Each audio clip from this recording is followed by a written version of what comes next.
Turabasuje mwese mukunda kandi mukurikira ibiganiro bya Biscom Aguka. Twongeye kubaha ikaze muri kano kanya muri studio za Biscom Aguka, akaba ari Sebastian nkuko bisanzwe, nkaba ndi kumwe na mugenzi wanjye duhora tubagezaho bino biganiro dufatanyije, akaba yitwa Straton Yavugimana. Muramumenyereye cyane ku nama nyinshi zubaka kandi zibaganisha heza mu iterambere, ariko nkuko mubibona kuri kamera zacu turi kumwe n'umuyobozi mukuru wa Biscom Group, ikigo gifite ibigo bitatu arico Biscom Finance, akabamo Biscom Consultancy ndetse na Biscom Insurance. Turakwakira muri studio za Biscom. Murakoze cyane, ndabashimiye ko mwakiriye, kandi nishimiye ko tugiye kujyana ikiganiro cyiza kizafasha abadukurikira. Yego. Muri kano kanya mbere yuko mbaho umwanya ngabibwire, tugiye kuganira ku nyandiko y'umushinga. Ese wabarigeze gutegura inyandiko y'umushinga ukayishyira ikigo kimari kikayanga? Byari byakubaho? Ese ujya wibaza ngo inyandiko y'umushinga yujuje ibisabwa ku buryo nshobora kuyandika nkayijyana nkayishyira ikigo kimari kigahita kima amafaranga batansubijeyo, nagiye kuyikoresha handi, nagiye kuyandikisha handi, ibimeze ite, iba yujuje ibisabwa bingana gute, ibimeze ite? Ibyo bibazo byose mwagiye mwibaza ku nyandiko y'umushinga tugiye kubibasubiza. Agiye kubasobanurira inyandiko nziza y'umushinga ni imwe mwita business plan. Washyira umushoramari, washyira umuterankunga, washyira ikigo kimari, ikahita kiguhereza amafaranga. Nibyo tugiye kugarukaho, tubonero dusubize n'uwatubajira tubwira ati se mwazanyigisha uko bayikora. Aka kanya rero niko tugiye gufata tubasobanurira. Uza kugira igitekerezo, icyifuzo ndetse n'inyunganizi, aratwandikira muri comment. Hanyuma wowe utarakora subscribe ngubwire ngo uyikore, ukane kora n'amagambo yanditsemo subscribe imbere y'izina Biscom Aguka. Hari taza akamenyetso k'inzogera nakuga kandeho, akiyutagakanzeho ntabwo iyo tuzanye ibiganiro nk'ibi bibona bigusaba gufungura YouTube, ariko iyo ugakanzeho tukohereza ubutumwa bugufi muri telefone yawe. Ugifungura internet uhita ko Biscom Aguka hari ibyo twaguteguriye cyangwa se uploadingiye byiza cyane. Ngwaye ikaze CEO. Murakoze cyane, ndagushimiye cyane Sebastian. Watangira wibwira abadukurikiye? Yego, murakoze. Ngewe amazina nitwa Jean Pierre Bizimana. Nkuko wabivuze, nkaba nyobora iki kigo cyitwa Biscom Group Limited. Kikaba kibarizwamo ibigo bitatu nkuko bivuze, cyangwa se twadutanga serivisi eshatu z'ingenzi, harimo y'ubugishwa nama consultants, hanyuma tukagira na insurance, hanyuma tukagira na finance ni byo gutanga inguzanyo duha abantu batandukanye. Murakoze.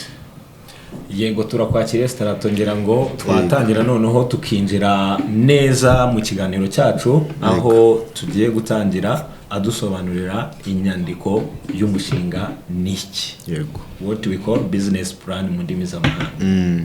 Yes. Murakoze cyane. Wenda sinzi uburyo turi bugisobanure neza. Abantu benshi bakunze kuvuga inyandiko y'umushinga. Abantu benshi ntibanazi ko business plan bayita inyandiko y'umushinga. Ayo babizi ko bayita inyandiko y'umushinga. Impamvu bayita inyandiko y'umushinga ni ukubera ko mbere y'uko uyikora hari ibice cyangwa se hari intambwe ugomba kubanza kunyuramo, uhereye ku gitekerezo, hanyuma ukazagera nyine ku cyandiko.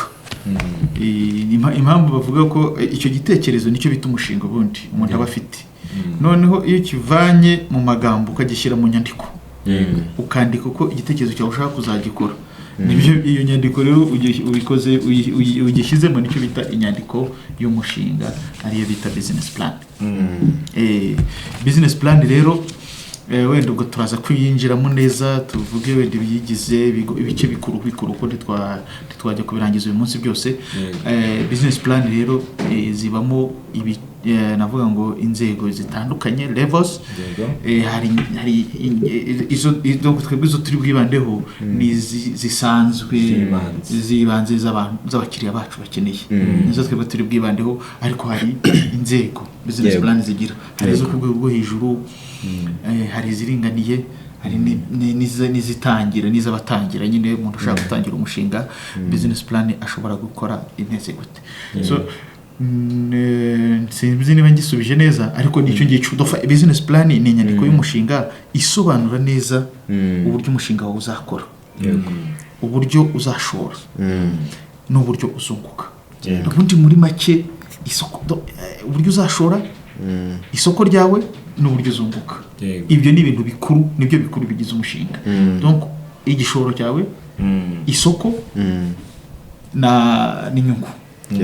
Ubundi umushinga uwo ari wo wose ikintu kibanze ni isoko. Isoko niryo riba rigize umushinga. Gukora umushinga nta soko burya ni nkaho ntacyo ubukoze, uba uri kuri risque yo hejuru yo guhomba. Donc tukaba dukangurira abantu bacu rero badukurikira cyangwa se abadukurikira, ugiye utekereje umushinga jya ubanza urebe niba ufite isoko, ubanza unavugane nabo abazakugurira, kuko iyo utabikoze ni kwa kundi nyine umuntu abyuka mu gitondo agafata ikarito akagenda agatereka ku muhanda, nta muntu yigeze avugana nawe. Uwo muntu rero hari bumwe bazamuka, ariko urumva nyine amahirwe yo guhomba bari menshi cyane kuruta wa wundi wabanje kujya ku isoko. Niba agiye gukora umugati akagenda akajya ku isoko akabanza akavugana n'abazamugurira, noneho ibyo bamusabye. Impamvu banza kuvugana n'abakiriya no kugira ngo ibyo bagusabye abari byo baha, ntujye kugira iwe ibyo witekerereje gusa. Iyo umuntu yitekereje ibintu niko akunda ajya ku isoko, yaba acuruza nk'imigati ikamupfiraho muri buri munsi gapfa, cyangwa se agashyira ibicuruzwa ahantu ukabona nta n'umuntu uri kuza kubigura. Ariko iyo wajyanye ikintu abakiriya ubwabo babikwisabiye, niyo mpamvu tuvuga nyine kubanza kuvugana n'isoko. Niba ushaka kugemura ibishyimbo muri Nyabugogo ukabanza ukavugana n'ababifata, ukagenda ukabifata ukabibahereza. So ubwo rero iyo niyo business plan ibigizwe ni ibintu bitatu navuze by'ingenzi.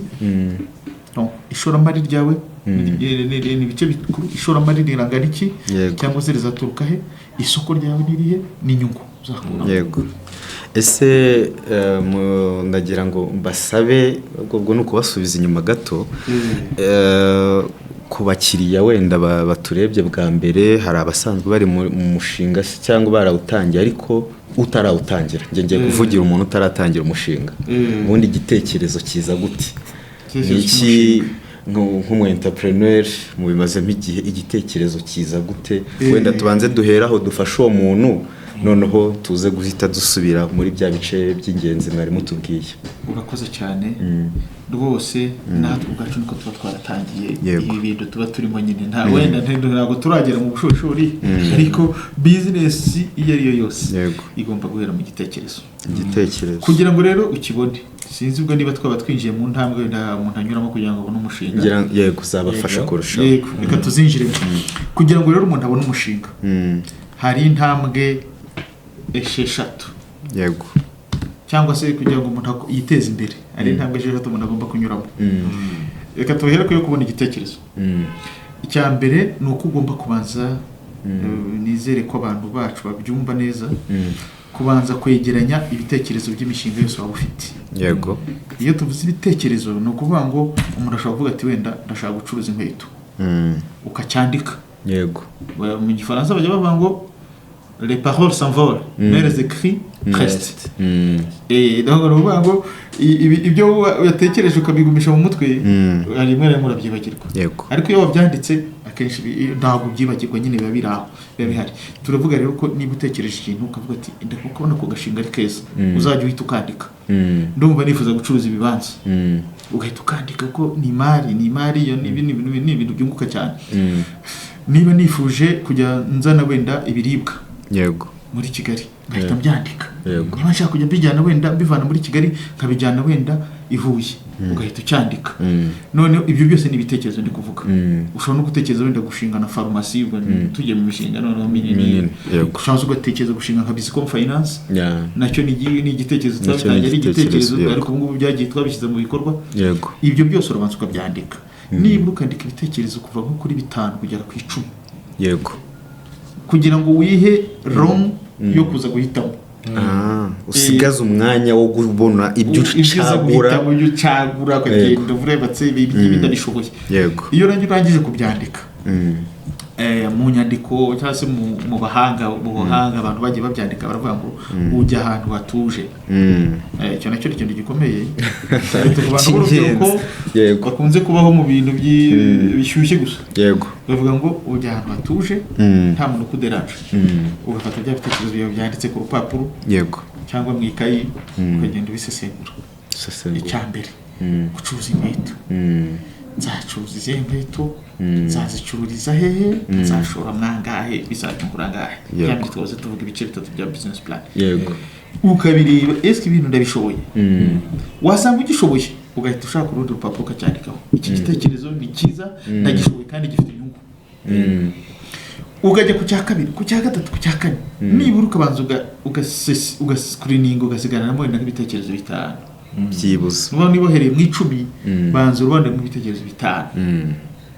Muri bya bitanu nabyo wongere wicare wisesengure wowe ubwawe. Yego. Bitanu mvuga uricara ukisesengura ubwawe.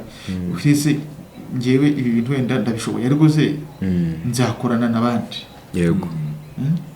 Ese nzakorera aho nzakorera harahari. Ibyo nabyo bitanu ukabisesengura ugasigarana bitatu byiza byasho kurusha ibindi.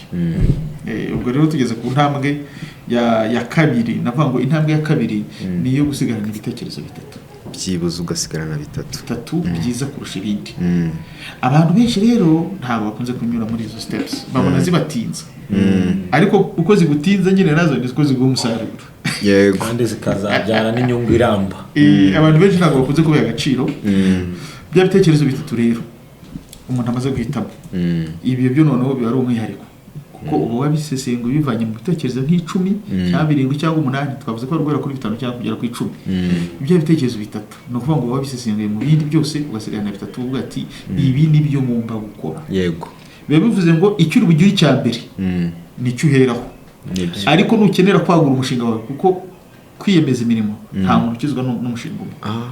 Kantu bantu mudukurikiye mukumve mutsindagire, nta muntu ukizwa n'umushinga umwe. Yego. Kugira ngo nibura uvuge ko uzatera imbere gukora ikintu kirenze kimwe. Yego. Niba nkora akazi ko ku munsi kansaba gukora amasaha 8, nintaha ngira kandi kantu ku ruhande kanyinjiriza amafaranga. Yego. Ubwo ako kantu nyine nawe urakumva uburyo kaboneka, niko akundi ufata ibitekerezo ugafata kantu najya gukora nka nimugoroba kakanyinjiriza amafaranga nakahe. Yego. Kuko burya nyine no mu kwiyemeza imirimo hari amasaha umuntu aba agomba gukora. Nibyo. Kugira ngo witwe ugomba gutera imbere nuko nibura ugomba gukora amasaha 16 ku munsi. 16. Yego. Abantu benshi usanga n'amasaha 8 bagenewe yo gukora batayakora. Nayo umunani. Hari birangaza byinshi cyane. Nayo umunani ugasanga umuntu ntiyayamazemo. Nibura umuntu utera imbere nukora amasaha 16 ku munsi. Yego. Donc wava ku kazi wenda ka buri munsi ugahita ujya mu mushinga wawe nawe. Ubwo rero nyine umuntu ni ubu wizi uzi umushinga ashobora gukora nimugoroba, uba cyangwa se ukoze ugasigaho umuntu nimugoroba ukajya gukontorora. Noneho wa muntu niba ageze nawe n'igihe cyo gutaha wowe ukahaguma. Yego. Ko nawe bakeneye kujya kuruhuka, gukora cyangwa gukora nawe umushinga cyane akajya mu mushinga akajya muri party 2 iwe nawe ujye muri party 2 yawe. Yego. Ugakubira andi masaha 8. Yego. Noneho ukaruhuka amasaha 8. Amasaha yo kuruhuka rero ntabwo ari ukuryama. No. Hari abantu benshi bakunze kwibeshya ngo amasaha 8 no kuyaryama. Wapi? Nayo kuruhuka. Yego. Yaryamemo nayo ruhukemo.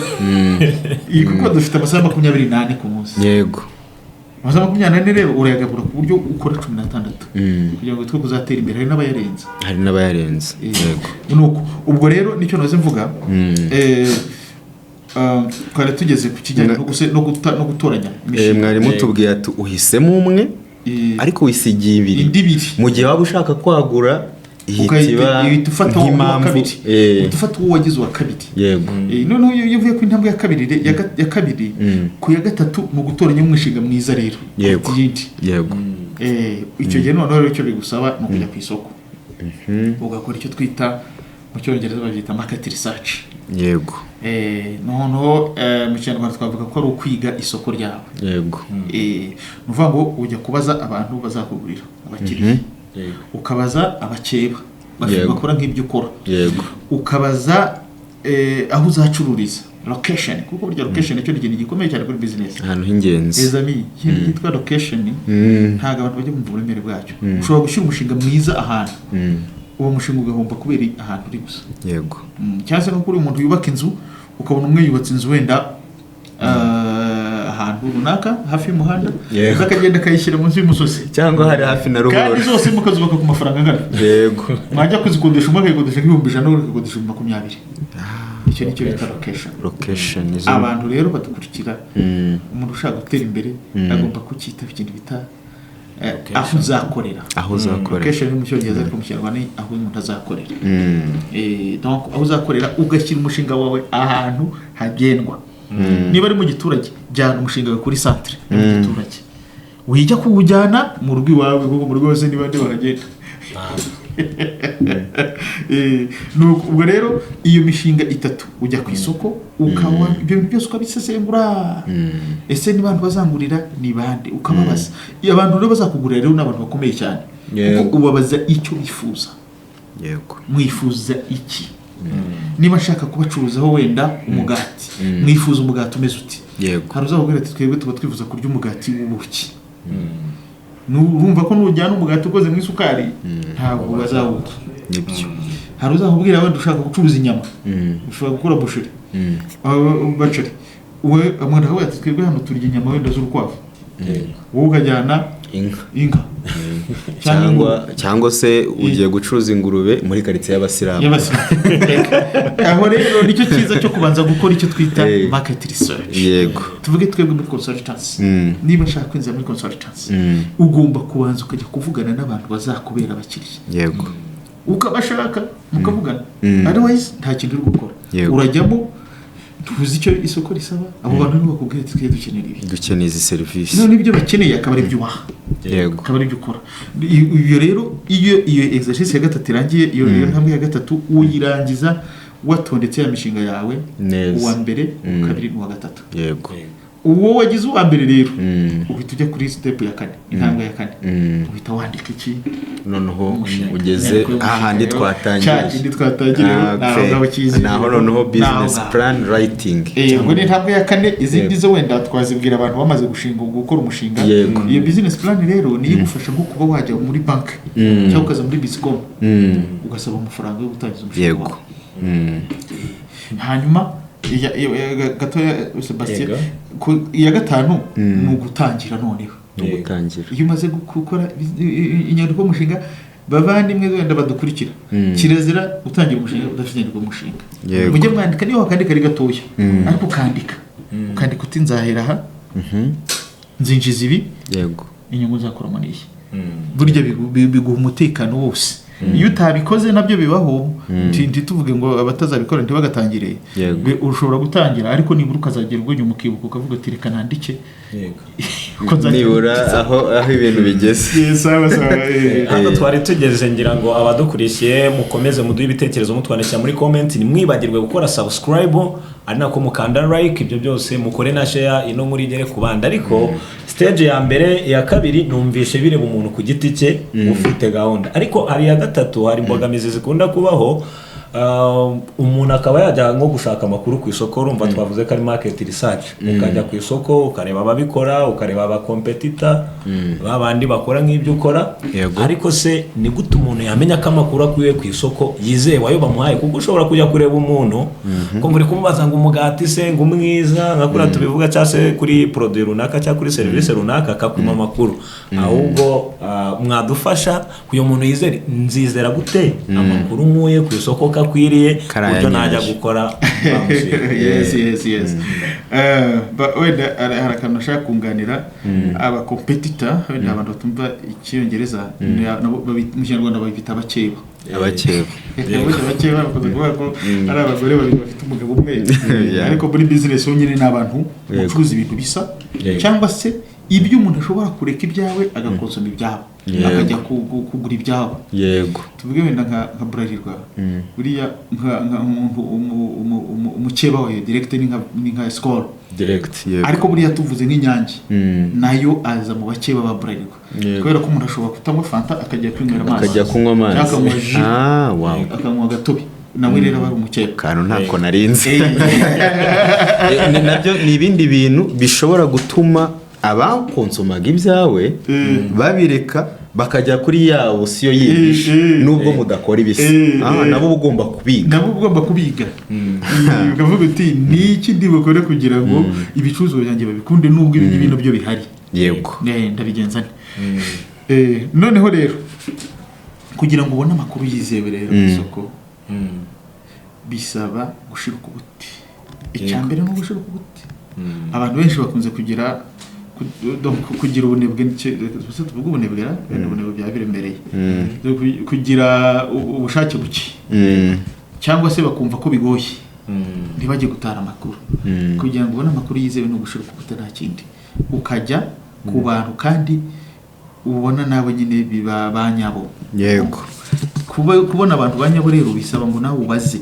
ugomba kubaza ukagira amakuru nyayo mbese aho ugiye ukavuga uti aha niho nyaho kugira ngo ubone n'amakuru yizewe tuvuge wenda nk'ibyo ushaka gukora nko mu isoko wenda ry'ahantu runaka ugomba kujya kubaza nyine abantu muri iryo soko nibwo bavuga ati mbonye amakuru nyayo ariko n'ubwo hari ujya kubaza wagomba gucururiza wenda nk'ahantu runaka ukajya kubaza abahandi aho ngaba amakuru bazaguha urumva ntabwo azaba yizewe wowe baza amakuru yaho nawe ushaka gucururiza niba ushaka kujya uzana ibicuruzwa Nyabugogo genda ubaza abantu muri Nyabugogo nujya kubaza abakimisagara amakuru uzabona azaba ajya kubayo ariko ntabwo azaba ariyo neza azaba kujyana kubaza ahantu ushaka gucururiza n'ibyo byo kuvuga ngo umushinga nzawushyira hehe ugomba kubaza nyine aho ngaho wumva ushaka kuwushyira ahantu heza mwabona umuntu yagura bitagoranye ni hehe aho ngaho rero bakubwiye akaba ari ugenda ugateka umushinga wawe akaba ari wowe ujyana yego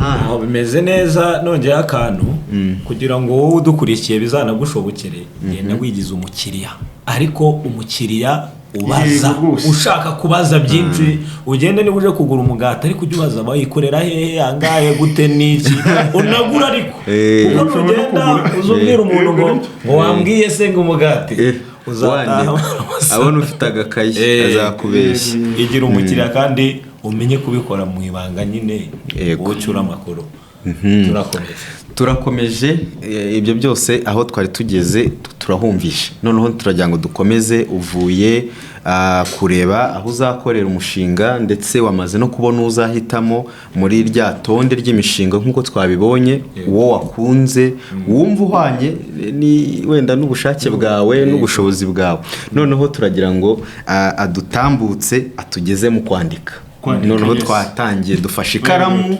amakuru twayabonye aho tuzakorera abakiriya amakuru bayaduhaye twamaze kwemeza ko tuyizeye noneho ufashe ikaramu ugiye kuvuga ngo ijambo rya mbere ugiye kwandika duce mu mushinga twandike ni ibihe bice by'ingenzi ni byinshi ngira ngo ariko kugira ngo abantu batangire vuba ni ibihe bice by'ingenzi umuntu yagakwiye guheraho yandika yego ikintu cya mbere ndi bubabwire ntabwo abantu bose bazi kwandika umushinga inyandiko y'umushinga ntabwo abantu bose bazi kuyikora niyo mpamvu nyine haba harimo n'ibyo bya biziko mu consultants yego abantu benshi baraza hari iwacu bagasaba ko tubakorera business plan inyandiko z'umushinga hari n'ibigo biba bishaka nko gufasha abantu bikadusaba ko abo bantu twajya kubakorera inyandiko z'umushinga abo twazikoreye ni benshi cyane barabizi nabo barahari abo twagiye tujya kuzisobanura mu banki bakaba amafaranga abo twagiye tuzijyana mu baterankunga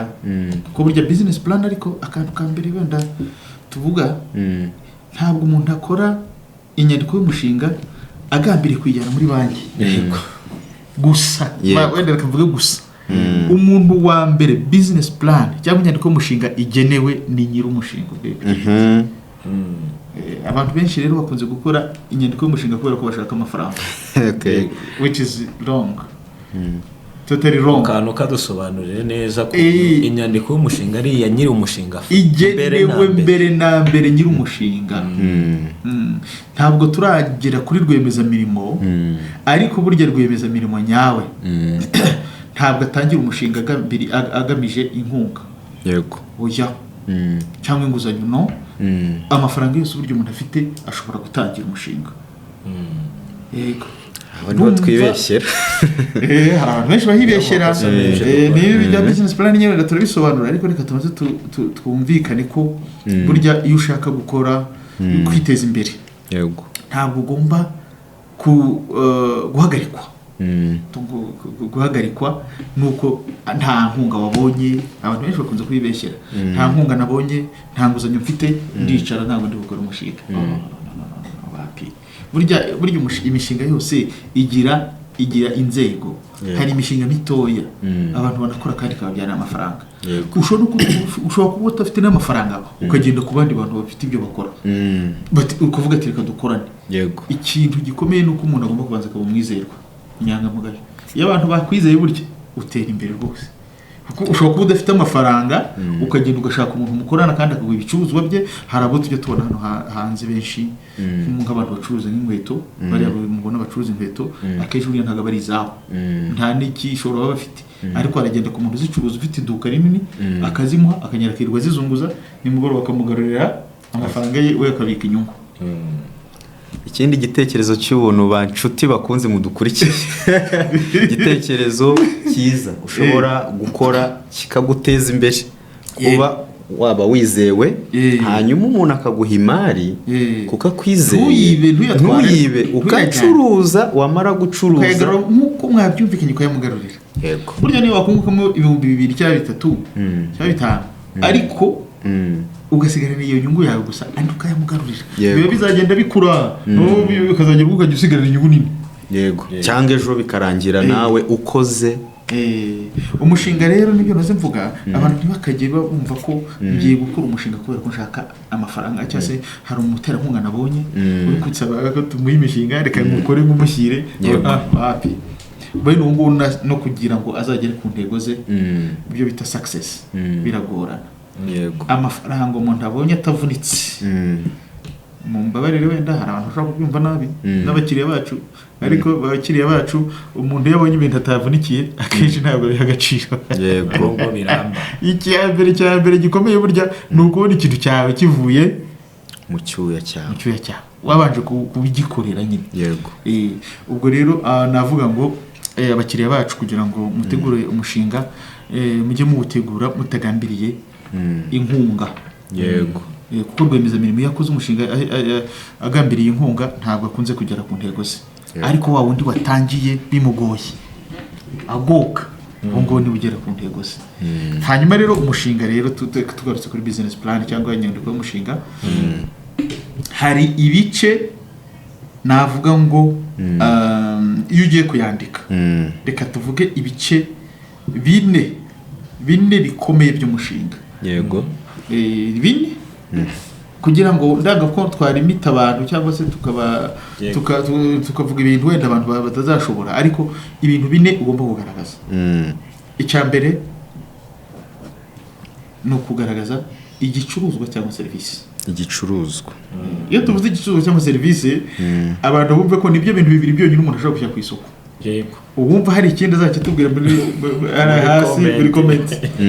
Ni bibiri gusa umuntu ashobora gushyira ku isoko, igicuruzwa cyangwa serivisi. Igicuruzwa ni ikintu gifatika, kuvuga ngo ngewe niba mpinga ibigori, ibyo bigori ni igicuruzwa. Ariko niba ngura ibigori nkajya kubicuruza, ibyo ntabwo ari igicuruzwa, iyo ni serivisi. Ni serivisi uri mutanga. Batanze serivisi icyo gihe. N'abantu bajya bamenya nyine kubitandukanya. Yego, ubwo rero ugomba kubisobanura neza mu nduza yawe, mu nyandiko yawe y'umushinga. Ikindi cya kabiri umuntu agomba gusobanura isoko, nk'uko twabivuze. Isoko ni ryo shingiro ry'umushinga. Yego, uramutse ubonye ibicuruzwa byiza cyangwa ukagira serivisi nziza utanga ariko ntubona ababigura, ntacyo biba bimaze, urahomba. Ugomba gusobanura rero abakiriya bawe ni bande. Mu cyongereza bita customer behavior. Gusobanura abakiriya bawe ni bande, ingano yabo n'ibyiciro barimo. Yego, ibyiciro kuvuga ngo wenda ngewe nzibanda ku bagore, kuko twaze tuvuga muri business finance twavuze ko hari product z'abagore. Yego, ubwo ngabo bari abakiriya nyine, cyangwa urubyiruko. Kuvuga ati ngenza ngurisha n'urubyiruko, ngewe ndashaka kujya ngurisha wenda n'abasirikare, ibigo bya gisirikare. Abo bantu bose baba bafite ibijyo bakeneye, needs. ni niyo mpamvu nyine umuntu aba agomba kubasobanura mu nyandiko y'umushinga. Ndashaka gucuruza abo n'aba rwose. Umuntu wese ugiye kwandika umushinga ajya agerageza ibyo bintu abikoremo. Ni umwitozo mwiza, bigufasha kumenya ibyo uzatanga niba ari byo. N'umuntu wese ugiye gusesengura inyandiko y'umushinga arareba ati si uyu muntu ko yavuze ko azacuruza n'abadamu, nkaba mbona ibyo ari gucuruza ari iby'abagabo gusa. Impamvu uyu muntu yavuze ko agiye gucuruza inyama z'inka, ariko turabona yigiriye mu nkoko cyangwa se yigiriye mu bindi. Ubwo rero ibyo byose abantu barabireba ko icyo cyiciro wakize neza, icyiciro cy'isoko. Ntabwo nagije kugisobanura kuko icyiciro cy'isoko nacyo wenda tuzakigira ikiganiro cyacyo. Cyaba ikiganiro kwacyo. Ni ikintu gikomeye cyane kuko muri ikintu cy'isoko ikindi kintu umuntu atagomba kwibagirwa ni ukugaragaza igiciro uzagurishaho ibintu byawe. Igiciro muri icyo giciro kandi haba harimo ibintu bibiri by'ingenzi. Icya mbere nicyo bita production cost, hanyuma wakongeraho inyungu ukabona price, igiciro uzabigurishaho. Icyo giciro rero ugomba kumenya ko kigomba kuba kirimo ikiguzi n'inyungu, hanyuma ukagaragaza igiciro. ngira ngo abo basigaye banongeraho umusoro n'inyungu uzabona umusoro kuko n'utanga umusoro naho ni itegeko. Muri bya bintu byose ubara ugomba kubara ko n'umusoro ukawushyiramo. Ubwo rero nizere ko icyo cyumvikanye. Ikindi kintu mu isoko ugomba kugaragaza, mu cyongereza bakunze kubyita 4Ps. mu kinyarwanda tukite ingamba z'ubucuruzi, strategies. Kwerekana ukazisobanura neza, ariko wenda ugazagira igihe cyabyo. Donc tuvuze igicuruzwa, tukavuga isoko, igiciro n'ibyo wakuye mu isoko, igiciro, hanyuma tukagaragaza amafaranga nzashora. Ubwo turi kuvuga ibintu bikomeye byo muri business plan kuko hari ibindi bice wenda nabyo dushobora kuganiraho. Ishoramari rero, ishoramari ugomba kugaragaza wowe ayo uzashoramo, ukavuga nayo uzakenera nk'inguzanyo. Tubwire abantu ko umushinga mwiza, burya nyine umushinga mwiza nugaragaje ko nyine umushinga hari icyo nabazashoramo. Ntujye kugaragaza ko ijana ku ijana yose uzayasaba ari inguzanyo. Ishoramari ufatiyeho rwose. Ubwo ngire ngo abantu mudukurikira muhora mutubaza ngo mfite igitekerezo cyiza ariko naki ngo habe ngo natanu ngo byose hano twabigarutseho mu kiganiro cyashize, twabagejejeho turi kubabwira kuri Bizcom Finance dusubiza ibibazo bimwe byanyu, ariko nano urumva ko bigarutsemo. Mbere yuko ukenera ko hari amafaranga ugurizwa, ugomba kuba ufite nayawe mu mushinga runaka uri gukora. Cyane rwose. Ikintu cyumvikane. Yego. Murakoze. Aho niyo utayafite, niyo utafite ayawe, wumve ko nyine niba imishinga ibiri igeze imbere y'umuntu ukora uyisesengura, uwagaragaje ko hari uruhare rwe ruriho n'utarugaragaje, nawe uhita wumva nyine umushinga uzi imbere wariho. Birumvikana cyane rwose. Nibyo natangiye mbabaza mbabwira, ni wari wajyana umushinga ahantu runaka niba wakire abantu bakanga kwakira. Hari igihe wowe ushaka gushora ikigo cy'imari kuvuga ati cyo gishoramo cyonyine, n'ibihomba kizahombe cyonyine, ari cyo gihomba. Wagomba rero kubikereka ko nawe mujyanyemo. Kandi burya hari ibintu byinshi cyane n'abantu banashora mu mushinga w'ubundi banabimenye kubisobanura neza. Hari amafaranga ubona ashoye mbere yuko umushinga utangira, niba ibyo gushaka amakuru byose wagomba kubiha agaciro, ukagaragaza amafaranga nawe wamaze gushora umushinga wawe. Niba ufite inzu ukayigaragaza ati ngewe inzu ningewe ndayifitiye nzakoreramo. Niba ufite ibikoresho uzakoresha mu mushinga, tuvuga wenda niba ugiye gukora nk'imigati, ukavuga ati mfite ifuru, mfite bya bindi bakoresha imigati, nabyo ukabigaragaza, ukabiha agaciro, ukabigaragaza. Hanyuma rero uburyo n'ishoramari ni ukugaragaza amafaranga azashorwa mu mushinga wawe yose. Tuvuga wenda niba ari ibihumbi 100, ngewe nzashoramo 30, inkunga nkeneye cyangwa inguzanyo nkeneye ni 70. Ibyo byose bikaba biri clear. Cyangwa ukabinyuranya 70 ugakenera. Impamvu bizo 30 uburyo umushinga mwiza nyine ni ugaragaza nibura 30% y'igishoro cyose. Niho bihera, niho byagahereye. Ubushake bwawe mu ishoramari byibuze bwagakwiye kuba make ari 30%. Hari abanyine bayishyira munsi nabo babaho, ariko nibura iyo kugira ngo bigende neza, kugira ngo ugaragaze ubushake bwawe ko nawe ufite ubushake bwo gushora, nayo ngayo yego. hanyuma iyo tuvuye ku ishoramari rero muri business plan ubwo usobanuye uburyo cyo uzashora ibikoresho mu ishoramari hazamo ibikoresho byawe byose uzashoramo n'ibyo ngibyo bizamo ariko ukagaragaza nayo wenda uzatangiriraho mu kugura wenda ibintu bizakoreshwamo niba ari nk'ibiribwa by'amatungo niba ari nk'imishahara y'abantu muzakorana nayo ukayigaragaza gutyo nabyo bifite inzego bibarwamo hanyuma rero igice gikurikiraho n'iteganyamari mu cyongereza byita financial projection ahangaha rero niho hari umuzi w'umushinga niho hagaragaramo inyungu ugiye kugaragaza inyungu y'umushinga wawe muri icyo bita projection nzajya nunguka ngahe icyambere uramutse ukagaragaza bizajya winjiza hanyuma ukagaragaza ibizajya bitwara amafaranga wafata ibyo uzinjiza wakuramo n'ibizajya bitwara amafaranga ugasigarana inyungu yego iyo nyungu rero nibwo bukire bwawe nibwo bukungu bw'umushinga umuntu wese ushaka gukora umushinga aho ngaho niho hagaragarira ko umushinga uzatera imbere cyangwa se uzahomba yego. ikintu twenda dushaka gutsindagira nuko buryo umushinga ushobora gutangira uhomba ku mwaka wa mbere ntibakajye bagira ikibazo ariko abantu benshi barwana nuko absolutely ku mwaka wa mbere bagomba kubona inyungu yego kora ibintu bijyanye n'umushinga wawe neza ubigaragaze neza niba bihombye ku mwaka wa mbere nta kibazo umwaka wa kabiri ariko nibura bigaragaze ko bigenda byiyongera yego. kuba wahomba ntabwo bivuze ngo umushinga ni mubi ku mwaka wa mbere ikintu nuko wakomeza ugahomba ubwo bwaho ni no kumara abantu ubwoba ko igihe cyose umushinga bitari kugenda neza bitavuze kuri gomba igihe cyo nayo mpamvu ngira ngo business plan ari ingenzi kuko igufasha kumenya nimba ukiri mu nzira muri gutracking ibyo wiyemeje gukora uri kiri kubikora ko byagombaga kuba bimeze hanyuma rero iyo bikiri muri ya nzira kuko barabiteganyije nta mpungenge babigomba kugutera akantu kayobora umushinga rero niko nshaka kurangirizaho yego kugira ngo ibice byose ntabwo mbivuze wenda bazabikenera tuzagira ikiganiro cyangwa se bakajya banaza ku biro bakabasobanurira ibijyanye n'umushinga inyandiko y'umushinga uko ibimeze n'ibice byose twabisobanurira ariko iyo wanditse ibyo ngibyo neza tuvuze rwose uba uri sure yuko umushinga umeze neza byose waba wabishyizemo ibindi ni ibyo kuwamberisa cyangwa kuwutaka kuwunogereza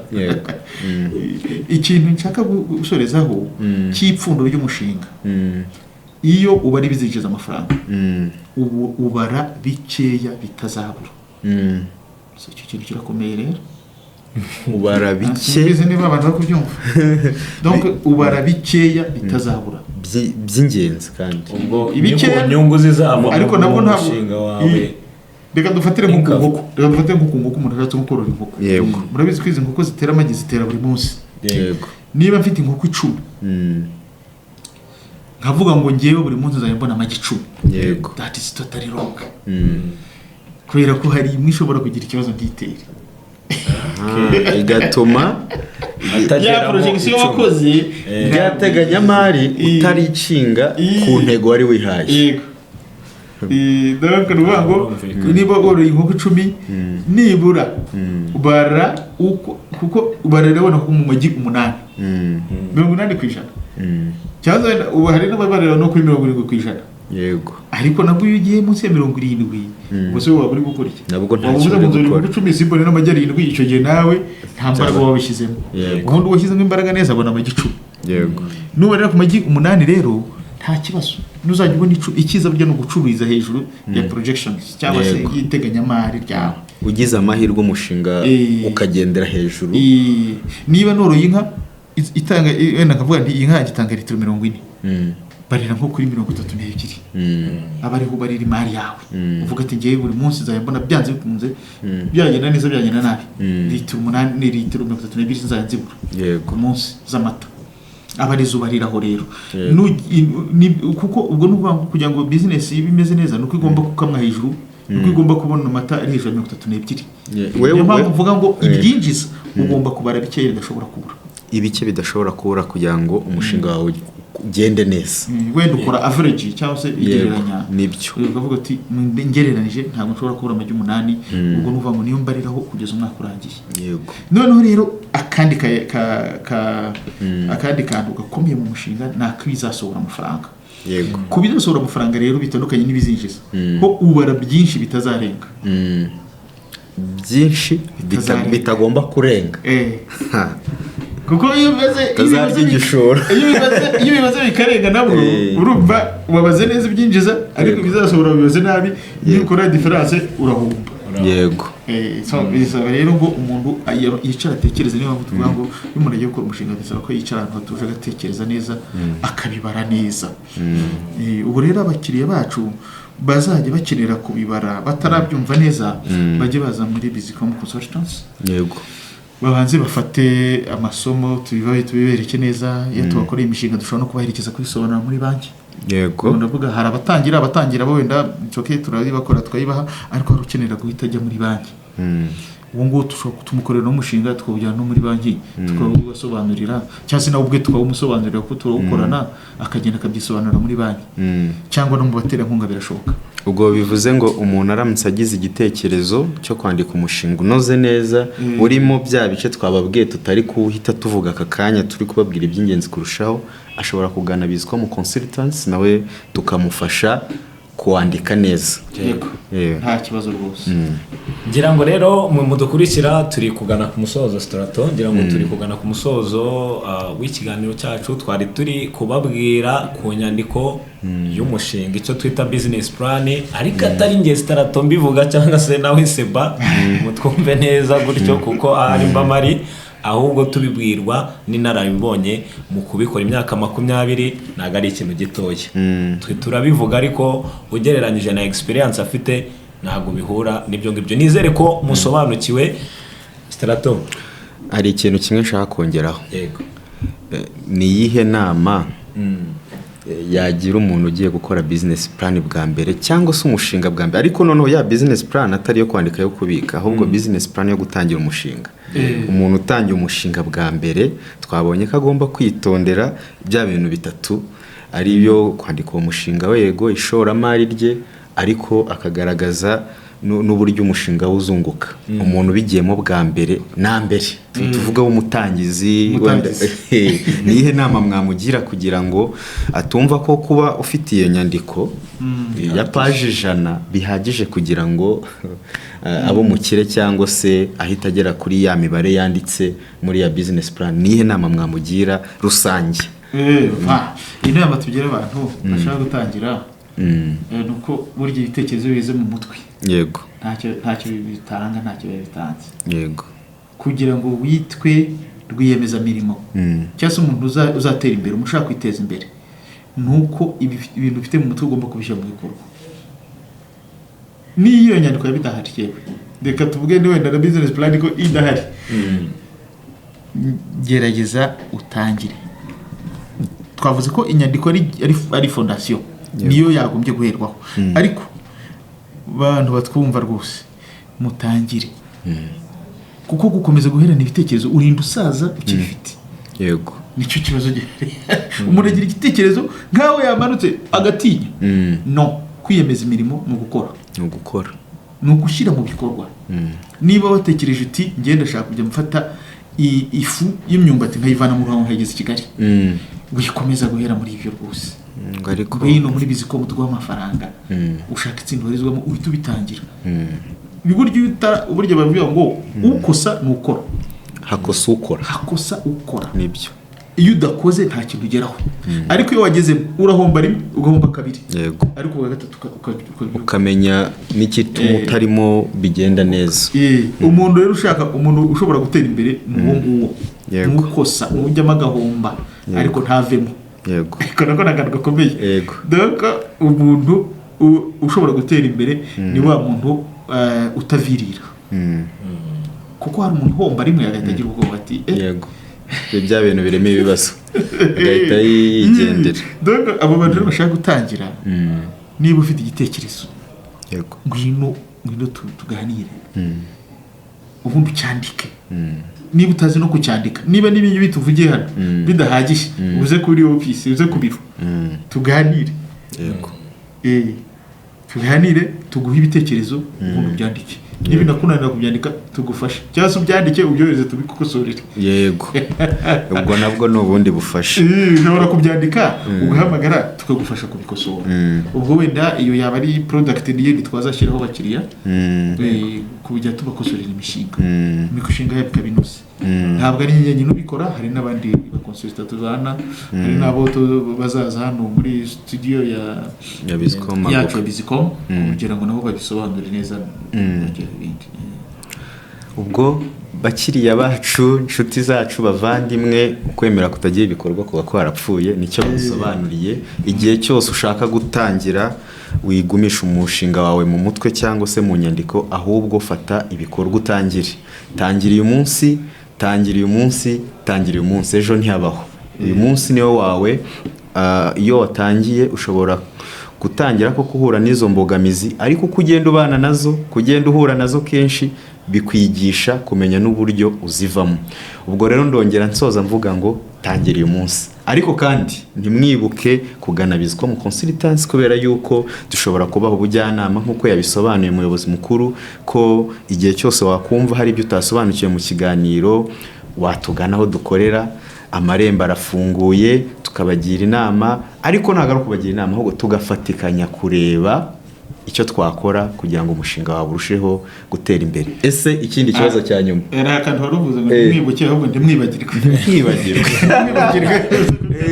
nimwibagirwe n'ukuri ahubwo ese bwo aha twa turi kuvuga ku byiciro by'abantu bafite umushinga bwa mbere cyangwa bagiye kuwutangira abasanzwe bakora kuko hari n'igihe boreka mbibaze gutya hari uburyo umuntu ashobora kuba yari asanzwe akora afite n'umushinga winjiza miliyoni 5 cyangwa 10 cyangwa na menshi kurushaho ariko adafite umushinga wanditse kuko uko mwadusobanuriye twabonye ko umushinga wanditse ufasha kumenya urwego ugezeho ese ndahomba ese abakozi ntibanyiba kuko iyo bamaze kumenya ngo ngenza gutya muri ya financial projection ayo ntagomba kubura nayo ntagomba kurenza nsohora muri ibyo bintu iyo ufite wa mushinga ugufasha gukontorora cyangwa se kureba ibyo bintu byose ese bwo ku basanzwe noneho bafite imishinga ikora igenda neza iri mu ntangiro cyangwa igeze hagati cyangwa se minini yamaze kugerayo bo hari uburyo mubafasha kwandika umushinga mu gihe yaba yumva nabyo hari icyo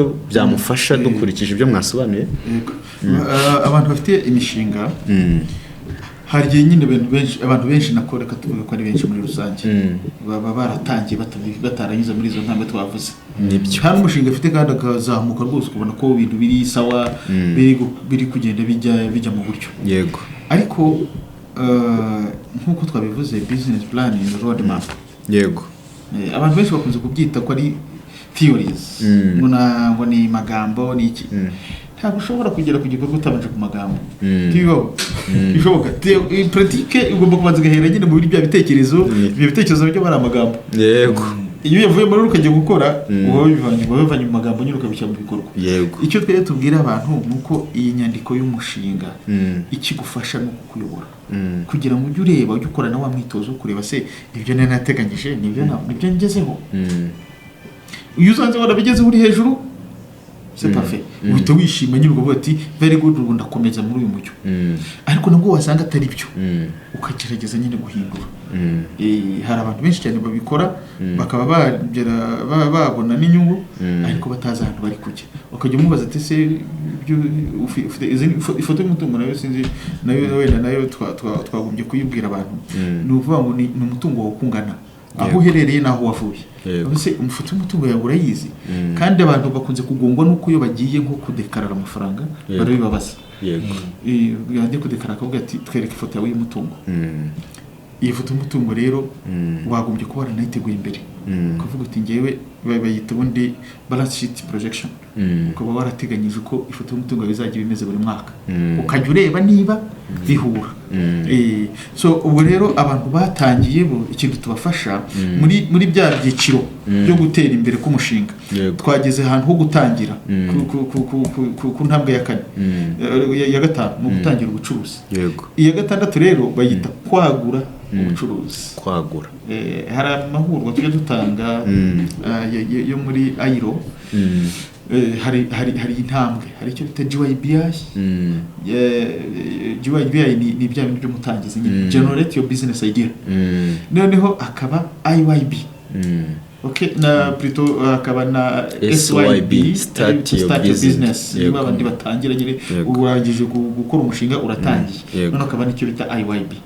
IYB rero ifite nayo ibyisaba. Iyo ikintu cya mbere tureba kikomeye cyane ni isoko, mu buryo bwo kwagura isoko. Ese ni gute nakwagura isoko ryanjye? Niho tujya muri bya bindi bya za strategies, 4Ps.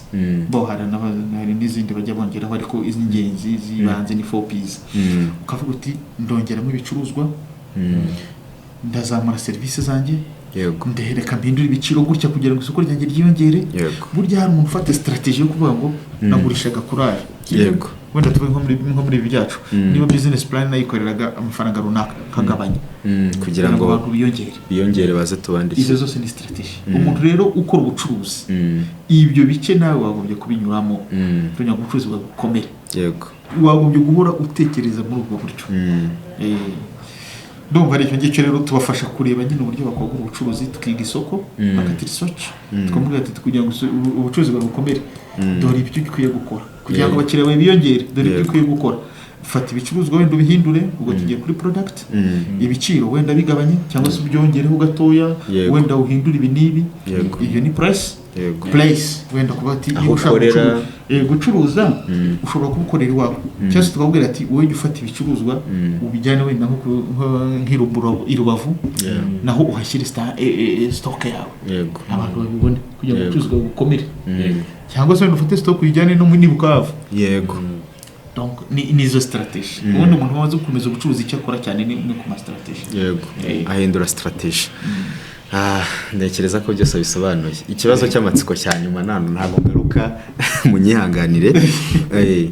Wenda ntimutubwire ngo nangahe, ariko izo service mwakomeje kubwira abantu ko mubafasha. Ni service mwishyuza cyangwa ni service z'ubuntu?